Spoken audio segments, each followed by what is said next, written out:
பரபரப்பாக செல்லும் எடப்பாடி பழனிசாமியின் சுற்றுப்பயணத்திற்கு நடுவே நேரத்தை ஒதுக்கி அதிமுக கட்சியின் பெண் தொண்டருக்கு குழந்தை பிறந்ததற்கான வாழ்த்துக்களை சொல்லி தொண்டர்களை உற்சாகப்படுத்தினார் எடப்பாடி. பிரசவித்த பெண் காயத்ரி பிரசவத்திற்கு 4 நாட்கள் முன் திண்டுக்கல்லில் இருந்து சென்னை வந்து கட்சிக்காக உரையாற்றினார்.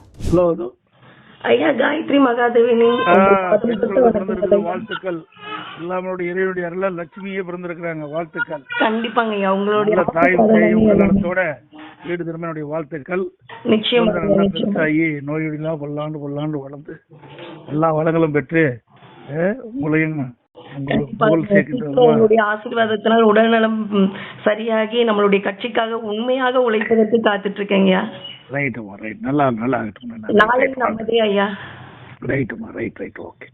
ஐயா நீங்க வைக்கிற பெயருக்காக தமிழ்நாட்டு மக்கள் அனைவருமே காத்துட்டு இருக்கோம்.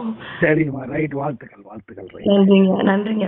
அந்த நாளை எதிர்நோக்கி காத்திருப்பு காயத்ரி. வாழ்த்துக்கள்.